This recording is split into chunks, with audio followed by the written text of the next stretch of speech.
And I'm joined now by Labour's Deputy Leader, Harriet Harman. Welcome to you. Now, you've said as a party that you won't do any kind of deal with the SNP, but you must be very concerned with what's going on up there.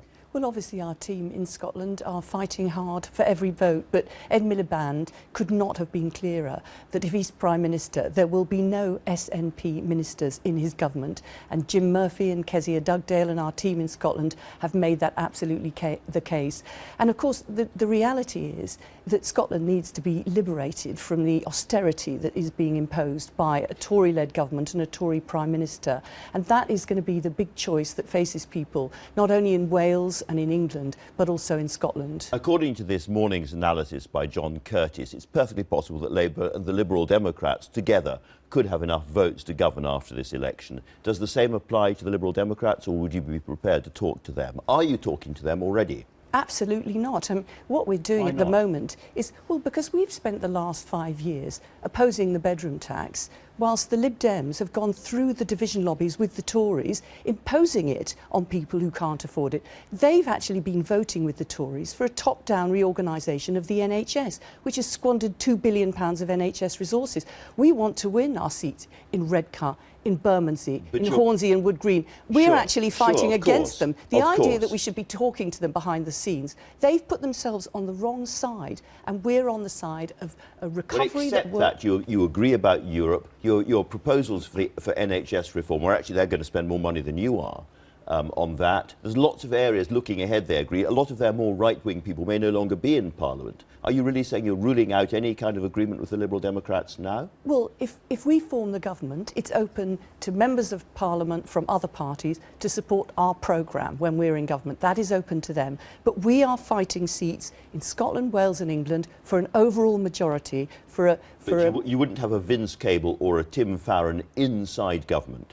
Well, at this stage, with 26 days or something left before the general election, where not a single vote has been cast, you'll forgive me if I make it absolutely clear, beyond peradventure, we are not talking to the Lib Dems. We are not doing any deals with the Lib Dems.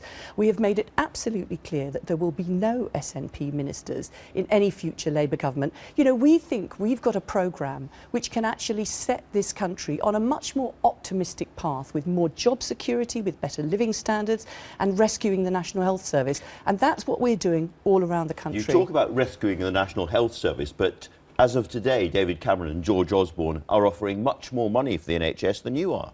Well, they aren't, are they, really? I mean, let's look at... They're saying 8 billion, you're saying 2.5. No, let's look at the reality of this.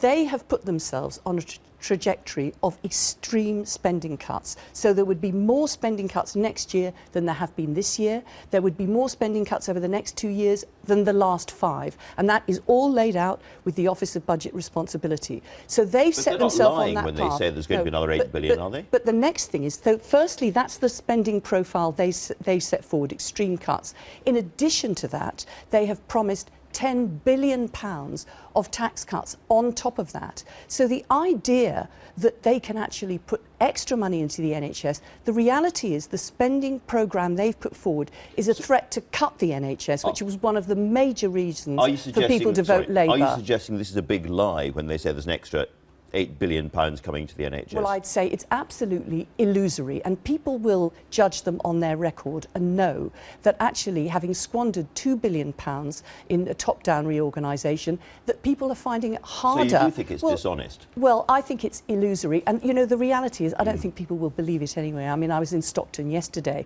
and people know that they find it harder to see their GPs since the Tory came into government. They know they wait longer in accident and emergency, and that waiting lists are starting to grow. And the NHS staff are under extreme pressure. So I think that it's rather a sort of desperate lurch, but I don't think it'll cut any ice. Let's turn to Labour's big announcement of the day, which is £7.6 billion from tax evasion and avoidance. Now, we know the figure. We don't know the details of how you're going to get there exactly, but I gather there's 10 proposals going to be announced in due course. Does one of them involve the change that the Miliband family used with reversion of duty?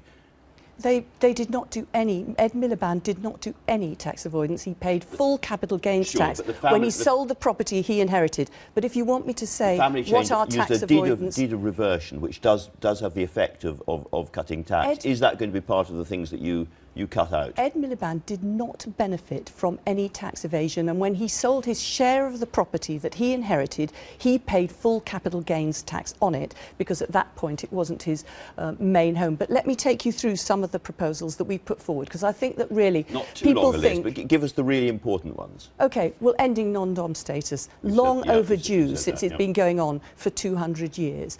Making sure that hedge funds pay stamp duty when they sell shares, same as everybody else does. Making sure, and again, this is long overdue, our overseas territories are transparent in the ownership of companies, so that people can't shelter their assets in UK overseas territories. Making sure that rewriting the rules on private equity, so that actually they can't shift to capital gains tax when really at 28% they should be paying 45%. But you see, I think at the moment people are fed up with the idea that somehow the richer you are, that you can find your way out of the system. And I think people will be incredulous too that at this point in time the Tories are offering an inheritance tax cut. I was going to say, there are lots of people who are not regarded, you may regard as rich, but most people would not regard as rich, who will be very glad of the inheritance tax change, who just want to hand a bit more down to their family, and you're against that. Why? Well, look, the public finances, after us having to back up the banks after the global financial crisis, have been under pressure, and that's been made worse by the way the economy has been run by the Tories. Now, at the moment, you don't pay inheritance tax till your home is worth more than 650,000. It's not. We don't think it's a priority to give tax relief on inheritance tax. We think, for example, if your home is worth more than £2 million, you should start paying a mansion tax. They would want to give people with homes of more than £2 million inheritance tax relief. I mean, it is the polar opposite. And there is, you know, people face a big choice. It's becoming clearer and clearer as we get to the election how actually the Tories are helping a few people, and we want everybody to be better off. As we watch this campaign unfold, we see the two Eds together again and again and again, talking about tax, talking about the NHS. We don't see you with them so much.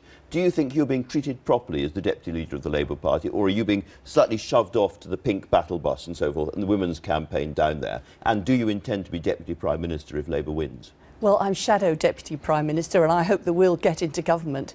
But actually, I don't think it's immaterial, us being on our pink bus campaign. You know, there were 9 million women at the last election who didn't vote, and this is a watershed election for women. So I think it's really important to be out there saying to women, really, almost whoever you vote for, use your vote. Harriet Harman, thanks very much indeed for joining us.